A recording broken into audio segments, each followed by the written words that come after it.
once again, you're welcome to my YouTube channel. Okay, before we kick off, Father, we thank you for being here with us. Help us to understand everything we're going to learn here today. In Jesus' name, Amen. Father, without wasting much time, promise you I will not waste your time today. Just be brief. Today's lecture is a very interesting one. Yeah. Now last tutorial I did something on flat keys and sharp keys, but there was an omission. There is something I missed out. I didn't explain for you guys, and I think I should explain it now before I will move to the main thing which we are here for. Alright. If a sharp key can equally be called a flat key. Do you know why? Because when you take a flat key and you flatten it, it's giving you a sharp key. That was something I omitted. So if, for example, if you can see, you go sharp key, which is C sharp, you come down to D. Then if you flatten this D, it will give you D flat. You understand? So sharp key can equally be what? Called flat keys if you flatten the flat keys. So that is the correction I need to make before we can move on. Alright, thank you for that one.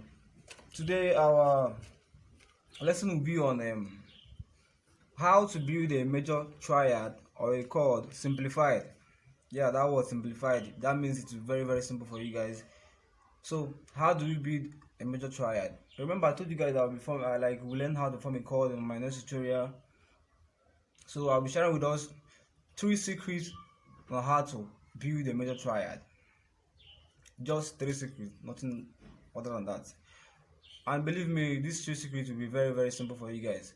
Okay, so how do you build a major chord triad? The first thing you should know about a major chord triad is when you have your roots. For example, your C, that's your root. Your C is your root. Your C is your root note. Yeah.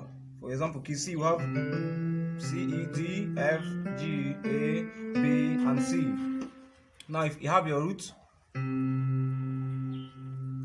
the next thing you should look for is your fifth. Your fifth is what? The fifth note in what? In C scale or in C chromatic scale. The fifth note in C scale. Alright. Now, if you know your C, your root, and know your fifth, that means you can form your chord. That is that for that. Okay. Now, the first secret is what? Whole steps and half steps. We have what they call whole steps and half steps in keyboard, in piano rather. If you know what whole steps and half step is, you can form a major triad in any key. Now, what is whole step? Whole step is what?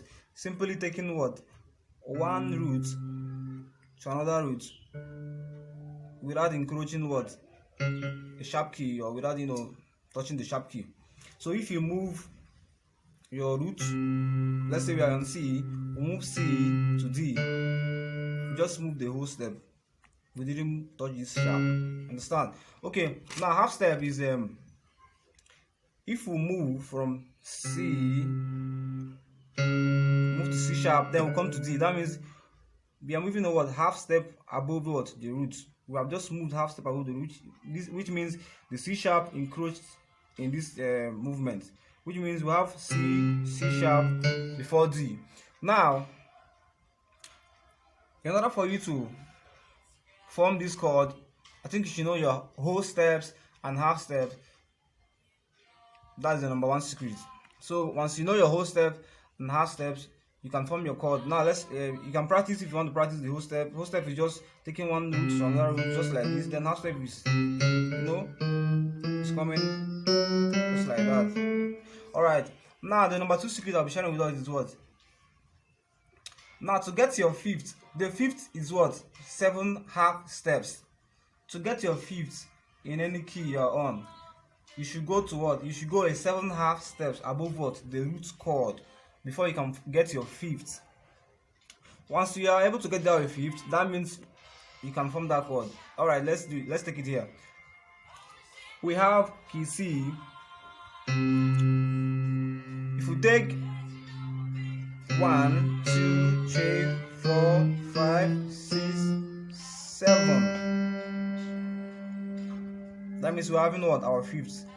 Now 1, 2, 3, 4, 5, 6, 7 is what? 7 half steps above what? The root chord. Now if you're able to form these half steps and go chromatically to your fifth, now you now know your 1 and your 5. That means we're already there. You can form your chord. Alright, you can practice that to other keys. You can equally do that in other keys. It's the same thing, the same procedure. Now the number 3 secret I'll be sharing with us is what? We have gotten your 1 and your 5.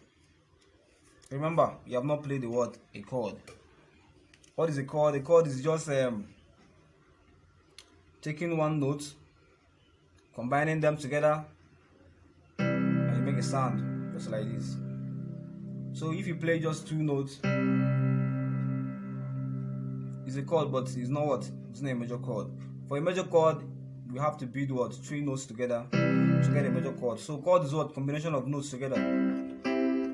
Alright, so the number 4 secret, the number 3 secret is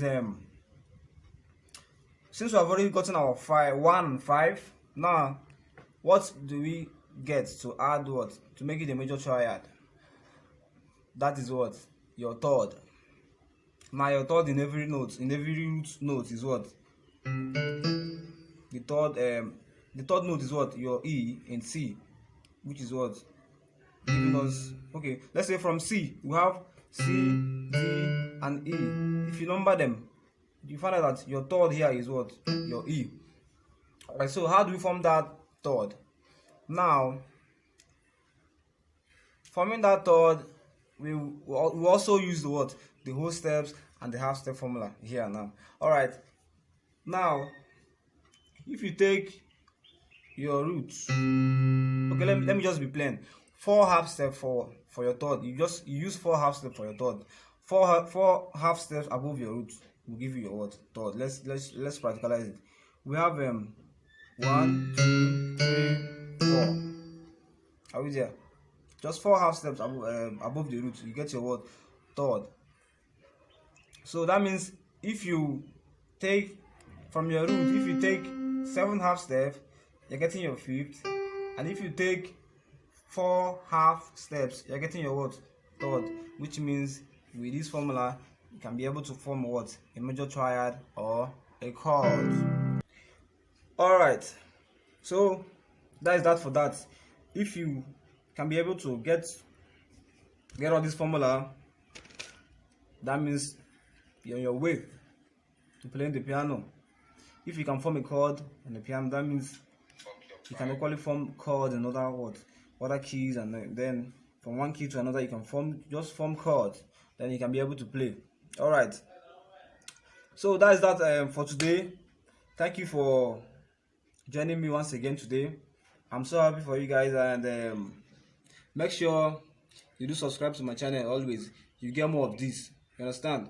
I'm still Benjamin Franklin. I've not changed. So make sure you subscribe, like, if possible share, so that your friends can see this and learn how to play the piano. Because with this, believe me, you can get through with the piano very, very easy. And be expecting this every Saturday. Thank you.